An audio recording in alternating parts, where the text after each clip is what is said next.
जय श्री राम। भारत त्योहारों का देश है और इसकी अर्थव्यवस्था को भी कहीं ना कहीं त्योहारों ने ही संभाल करके रखा हुआ है।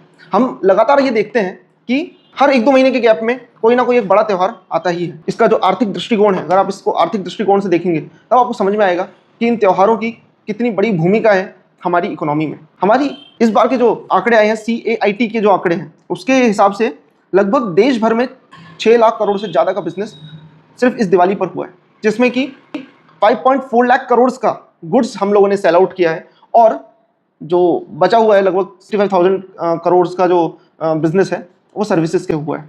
तो एक बहुत बड़ा एक बूस्टर डोज आप कह लीजिए इसको, जो कि मिलता है त्योहारों से।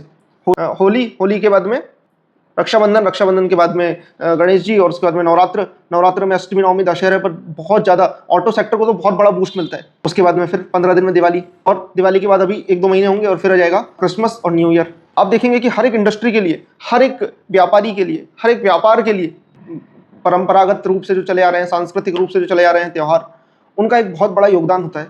वो इकोनॉमी को थोड़ा धक्का मार देते हैं, आगे बढ़ा देते हैं। जब आप ऐसे सिटी में रह रहे हैं जहाँ पर कि ऑलरेडी आप एक गैस चैम्बर में वो तब्दील हो जाती है, हर साल की वही समस्या है, उसके बाद भी अगर कोई फटाके फोड़ता है, अब सोचिए कि उसका दिमाग किस स्तर पर कहाँ पर है। इन सब के बीच में से औरंगजेब को इन्होंने घुसा दिया, फिर उसके बाद में उल जुलूल तर्क देते हैं, बिना सिर पैर की बातें करने लग जाते हैं। तो औरंगजेब का क्या काम है इसमें?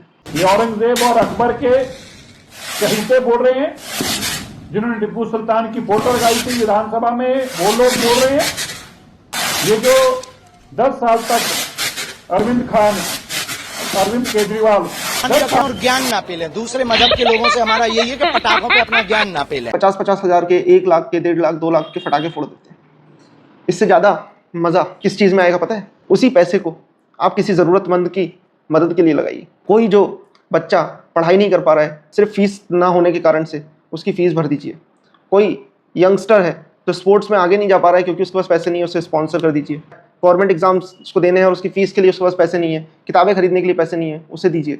कोई जो किसी बीमारी से पीड़ित है और हॉस्पिटल के बाहर खड़ा हुआ है, सिर्फ पैसे नहीं है, इस वजह से वो अपना इलाज नहीं करवा पा रहा है, उसको पैसे दे दीजिए। उसको पैसे नहीं देना है, पुराने कपड़े आपके यहाँ पर होंगे, मोहल्ले में होंगे, इकट्ठा कीजिए उनको और उन लोगों तक पहुँचा दीजिए जो लोग ठंडी के कारण जिनकी डेथ हो जाती है। दिल्ली में तो खासकर ये चीज़ें आम हो जाती हैं जब सर्दी आती है। बहुत सारे ऐसे काम हैं छोटे छोटे जो कि आप करेंगे और आपको मिलेगी जॉय। इसको बोलते हैं जॉय ऑफ गिविंग, कुछ देने का सुख। त्योहारों पर कुछ देना ही है तो लोगों में खुशियाँ बांटिए। ज्ञान ना पेलें, दूसरे पटाखों पे अपना ज्ञान ना पेलें।